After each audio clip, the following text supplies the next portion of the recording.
तो क्या मकसद क्या है इतनी ज़्यादा काबीना बढ़ाने का? पीपल्स पार्टी आपकी इत्तेहादी है, उनके वोट के बगैर आप बजट नहीं पास करवा सकेंगे। उन्होंने सख्त तनकीद की है इतने लोगों की, और बात ठीक भी है कि कैबिनेट बहुत बड़ी हो गई है अब।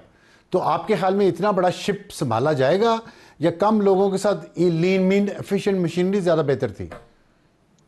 जी, इसमें दो तीन बड़े अहम नुकात हैं। एक तो ये कि पीपल्स पार्टी जो है वो इक़्तिदार का गलबा तो चाहती है, लेकिन जिम्मेदारी का मलबा नहीं चाहती। तो लिहाजा वो बाहर अच्छा, रहकर तो बड़ा अच्छा फिक्र आपने बनाया।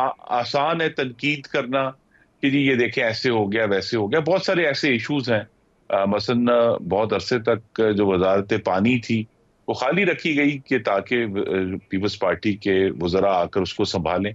अब जबकि यूं महसूस हो रहा है कि उन्होंने वज़ीर आज़म को वाज़ेह तौर पर उनसे माजरत कर ली है, तो फिर अब ये सारे महकमे जो मौजूद हैं वहां अगर निगरान वजीर तैनात होगा तो मेरी नजर में ये बेहतर है कि मुंतखब नुमाइंदों की जो निगरानी है वो बहरहाल सिर्फ ब्यूरोक्रेसी के ऊपर इन्हिसार करने से बेहतर है। तो आप इस चीज़ को फिर, वो जो रिपोर्ट्स आ रही, कंफर्म कर रहे हैं कि पाकिस्तान पीपल्स पार्टी ने बाकायदा तौर पर इनकार कर दिया है काबीना का हिस्सा बनने से, जी इसीलिए नहीं, ये मुझे नहीं। दूसरे लोगों को तोसी? जी, मुझे ये मालूम नहीं है कि क्या हालिया दिनों में उन्होंने कोई इस किस्म का कोई हतमी माजरत की है, लेकिन इससे पहले तीन दफा तो मेरे नॉलेज में है कि वज़ीर आज़म ने उनको ऑफर की जो है वफाकी का। इसलिए बहुत सारी कलीदी वजारतें जो हैं, क्लाइमेट चेंज खाली था, वाटर खाली था, कम्युनिकेशंस खाली था, उनको खाली रखा गया ताकि जो पीपल्स पार्टी के हमारे बहुत अहम कॉलीग्स हैं और बड़े माशाल्लाह एक्सपीरियंस लोग हैं वो अगर इसको संभालें। अब गालिबन को इस किस्म की पिछले चंद दिनों में ऐसा कोई माजरत हुई होगी तभी ये आपको जो काबीना की वसअत है वो हुई देखने होगी। को मिली। हाँ, जाहिर है, मतलब अगर आपकी आपकी भी कॉमन सेंस एक होगी, वैसे भी आप जाहिर है इतने सीनियर पॉलिटिशियन हैं, तो इस तरह की सिचुएशन जो है कि सबसे बड़ी आपकी वो इत्तेहादी है और उनका कोई वजीर किसी ने हल्फ नहीं उठाया और बहुत सारे लोगों ने उठा लिया है, तो इसका मतलब कौम तो यही समझे ना कि पीपल्स पार्टी ने इनकार कर दिया है काबीना का हिस्सा बनने से। वो जी मलबा नहीं फिलहाल उठाना तो चाहती, जो आपने कहा है, गलबा उठाना फिलहाल तो चाहती। अर्जी तौर पर यही लग रहा है कि वो चाहते हैं कि वो सिंध पर फोकस करें और कौमी मामलात में हमें पिछले एक साल में उनके बड़े कलीदी मौकों पर उनकी हमायत और भरपूर सपोर्ट हासिल रही है। और आने वाले बजट में जो उनके अभी मौजूदा कुछ तहफुजात हैं वो हम इंशाल्लाह दूर कर देंगे और हम इंशाल्लाह आगे बढ़ेंगे और बजट पास करके, क्योंकि इस वक्त सबसे अहम मामला अफसार साहब वो आज चूंकि आपको मालूम है कि कोड़ा खटक में भी एक बड़ा दौनाक वाकया हुआ है। तो पाकिस्तान में दहशतगर्दी जी। से निपटना है और बड़ी मुश्किल से जो मुआशी इस्तेहकाम हासिल किया है शहबाज शरीफ साहब की हुकूमत ने, उसको इकोनॉमिक ग्रोथ में और जॉब्स में बदलना है। तो बहुत बड़े बड़े चैलेंजेस हैं। सूबाई हम आहंगी बहुत बड़ा चैलेंज है कि हम मिलकर जो है पाकिस्तान की जमहूरियत को तकवीयत दे सकें। गवर्नर पंजाब ने परसों फरमाया, उनका ताल्लुक पाकिस्तान पीपल्स पार्टी से है। उन्होंने कहा कि हम बिलावल भुट्टो को वज़ीर आज़म बनाएंगे और मिन्नत तरले से नहीं बनाएंगे, हक उनका है, उनको मिलेगा। तो आप समझते हैं ये जो इस वक्त सिचुएशन चल रही है कि पीपल्स पार्टी काबीना का हिस्सा नहीं बनी, कुछ अरसे में इसी असम्बली से बिलावल भुट्टो वज़ीर आज़म बन सकते हैं? जी, मैं आपके नाजरीन को याद कर दूं कि ये ऑफर इंतखाबात के फौरन बाद उस वक्त सदर जमात जनाब शहबाज शरीफ साहब ने की थी कि अगर हम्म। पीपल्स पार्टी और पीटीआई मिलकर हुकूमत बनाना चाहते हैं तो हम अपोजिशन में बैठने के लिए तैयार हैं। लेकिन उस वक्त जो है वो ये हम्म। जो अंडरस्टैंडिंग थी डेवलप नहीं हुई थी। मैं अभी भी समझता हूं कि जो पाकिस्तान मुस्लिम लीग नून और पाकिस्तान पीपल्स पार्टी का जो एक जमहूरी एजेंडा है, एंटी फाशिस्ट एजेंडा है, वो इनको एक दूसरे के करीब रखेगा और इसी तरह ये जो मखलूत हुकूमत है ये अपनी मुद्दत पूरी करेगी। लेकिन ये जरूर है जिस तरह आपने पंजाब का इंदिया दिया, पंजाब में चूंकि वहां कोई लार्जर कॉन्स्टिट्यूशनल इश्यूज नहीं है, वहां जो डे टू डे जो गवर्नेंस है और जिलों में ट्रांसफर पोस्टिंग्स है उसके मामलात के ऊपर तनाव होता है और वो हल्की फुल्की मौसीकी जारी रहेगी। तो वो जो मखलूत हुकूमत के 2.5 साल की बात आपने की, शहबाज शरीफ साहब ने ऑफ़र की थी, क्या वो ऑफ़र वैलिड हो सकती है 2.5 साल बाद बिलावल भुट्टो वज़ीर आज़म बन जाए? जी, इस वक्त तो मैं नहीं देखता कि वो होगा।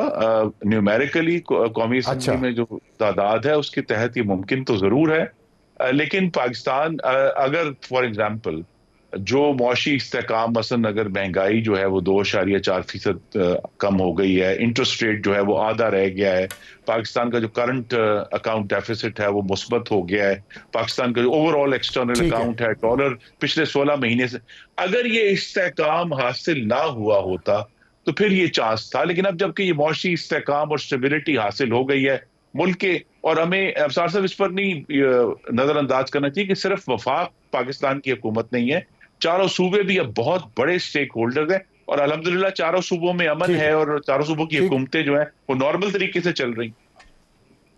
आखिर में ब्रीफली बता दीजिए, इस्लामाबाद में अपोजिशन की जो कॉन्फ्रेंस हुई है उसमें हुकूमत को रुकावट डालनी चाहिए थी? जी नहीं, मुझे नहीं मालूम एग्जैक्टली क्या हुआ। वजीर इत्तलाआत ने तो एक टेलीविजन प्रोग्राम में ऑफर भी की थी कि कोई भी हॉल वो लेना चाहे तो वो उसका इंतजाम कर देंगे, लेकिन उन्हें, बल्कि हुकूमत को तो इस मामले में अगर अपोजिशन मुनज़्ज़म हो रही है और उस मुनज़्ज़म होने में अगर उसमें जो कुछ जो फाशिस्ट अंसर था वो अब पुरअमन सियासी जदोजहद की तरफ आ रहा है तो हुकूमत को तो इसको खुशामदीद कहना चाहिए। शुक्रिया खुर्रम दस्तगीर साहब हमसे बात करने का। वक्त तो एक ब्रेक के बाद वापस आएंगे तो हमारा आज का एडिटोरियल पाकिस्तान के साबिक सदर आरिफ अलवी अमेरिका के दौरे पर क्या करते रहे और पाकिस्तान की जड़ें किस तरह काटी उन्होंने, हकीकत क्या है और झूठ क्या है, हम आपको बताएंगे आज के अपने एडिटोरियल में जो तैयार किया है मेरी बहुत अच्छी रिसर्च टीम ने। उसमें क्या क्या निकाल के लाए हैं दिखाते हैं आपको एक छोटे से ब्रेक के बाद। ये है हमारा आज का एडिटोरियल और ये वीडियो क्लिप सुन के आरिफ अलवी का साबिक सदर पाकिस्तान है वो कहने को हमारी रिसर्च और प्रोडक्शन टीम ने डिसाइड किया कि ये जो क्लेम कर रहे हैं इसकी हकीकत तक पहुंचा जाए और फिर वो हकीकत तक पहुंचे। और इसमें से जो हकीकत निकली है वो ये है कि जो इल्ज़ाम आरिफ अलवी लगा रहे हैं पाकिस्तान पे कि सबसे बुरे इलेक्शन पाकिस्तान में हुए, यूएसएड के 17 मिलियन जो आए, तो इन फैक्ट हकीकत ये है कि वो यूएसएड के 17 मिलियन डॉलर में से 13 मिलियन डॉलर 2017 में आए थे जो 2018 के इलेक्शन में इस्तेमाल हुए। तो क्या आरिफ अलवी साहब उस वक्त के इलेक्शन को सबसे ज़्यादा रिग्ड कह रहे हैं यूएसएड की मदद के साथ, और तासुर ये दे रहे हैं कि 2024 के इलेक्शन सबसे बुरे थे पाकिस्तान में? इलेक्शन सारे बुरे थे, इसमें कोई शक नहीं है, लेकिन साबिक सदर पाकिस्तान को पाकिस्तान अपने मुल्क के खिलाफ झूठ बोलते हुए, इतनी नमक हरामी करते हुए अमेरिका में टीवी चैनल पे बैठ के कुछ थोड़ी सी शर्म और हया ज़रूर करनी चाहिए थी, क्योंकि इस मुल्क के वो सबसे बड़े ओहदे पे रह चुके हैं। लेकिन इतना झूठ और इतना सफ़ेद झूठ वो वहाँ पे बोला कि हमारी यहाँ पे बैठे बच्चों को भी समझ आ गई कि ये शख्स जो कह रहा है इसमें हकीकत ज़रूर जाननी चाहिए। और मैं आपको बताना चाहता हूँ कि 2013 इंतखाबात में मुश्किलात की निशानदेही के बाद यूएसएड ने Pakistan electoral and democratic system का आगाज़ किया, और जिसके तहत ये 4 हिस्सों में प्रोजेक्ट था, SELP, PPDP और द प्रिवेंशन ऑफ इलेक्शन और सिटीजन वॉइस प्रोजेक्ट, जिसमें सबसे अहम SELP जिसे USDP की तरफ से UNDP को दिया गया, और 2016-17 में 13.6 मिलियन डॉलर दिए गए, 2021-22 में मजीद 3.4 मिलियन डॉलर दिए गए। और ये दूसरी जो इंस्टॉलमेंट है ये इमरान खान वज़ीर-ए-आज़म थे तब आई। पहली जो आई वो आई तो उस वक्त थी जब मुस्लिम लीग नून की हुकूमत थी, लेकिन 2018 के इलेक्शन से पहले वो इस्तेमाल किया गया और फिर 2018 के इलेक्शन के बाद भी। और फिर उसके नतीजे में जो काम उन्होंने किया है, उन्होंने पाकिस्तान और नादरा की ख़वातीन के ID कार्ड और रजिस्ट्रेशन मुहिम, पंजाब लोकल गवर्नमेंट एक्ट 2019 के तहत इंतखाबी कवानीन के मसवते, पंजाब और पख्तूनख्वा में हदबंदी के लिए टेक्निकल सपोर्ट, इलेक्शन कमीशन के तीसरे 5 साल स्ट्रेटेजिक प्लान की डेवलपमेंट, पहली बार खैबर पख्तूनख्वा में जमशुदा इलाकों में सूबाई इंतखाबात के इनकाद में हुकूमत खैबर पख्तूनख्वा इलेक्शन कमीशन को मदद। और एक बहुत अहम चीज़ जो मैं आपको बताऊं, 2018 के इलेक्शन में जो RTS सिस्टम इस्तेमाल हुआ और जो बैठ गया वो USAID के पैसों से आया था, और असल वहां से झगड़ा इस मुल्क में शुरू हुआ 2018 के कि जब RTS सिस्टम बैठा तो वो USAID के पैसों से आया था।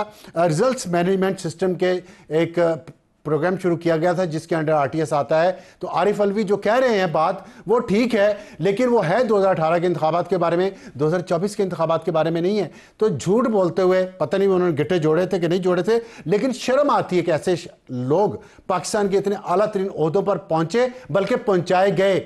जिन्होंने पहुंचाए उन्हें शर्म आती है, उन्हें हया आती है? नहीं आती। तो आज ये देख ले क्लिप दोबारा और ये सुन लें कि सच। और आम इंतखाबात 2018 के एक जामिया रिव्यू में इलेक्शन कमीशन की मदद की। 2018, 19, 20 और 21 की सालाना रिपोर्ट तरतीब दी गई उस पैसे के साथ, और एक अक़वाम मुत्तहिदा के शहरी और voter education youth centre citizens programme से सिविक मालूमात बताई गई। बाखबर फैसला साजी के अमल के लिए इंतखाबी इस्लाहात और मौसर बलदियाती निज़ाम पर स्टेक होल्डर से मशावरत, और आखिर में यह है कि इलेक्शन कमीशन के मीडिया विंग की मदद की। तो ये हैं वो सारे प्रोग्राम जो इलेक्शन कमीशन ने इस पैसे से किए। ये किस तरह इसमें मददगार हो सकते हैं इलेक्शन को फ्रॉड करने में, रिग करने में, इसका मुझे अंदाज़ा नहीं है। लेकिन एक चीज़ जो यहाँ पे पैसा इस्तेमाल हुआ था वो RTS था 2018 का, जो बैठ गया था, और बैठा कौन, बिठाया किसने था वो भी आपको पता है, बैठने के बाद आया कौन ये भी आपको पता है। आरिफ अलवी साहब, कुछ खुदा का खौफ करें। Good night.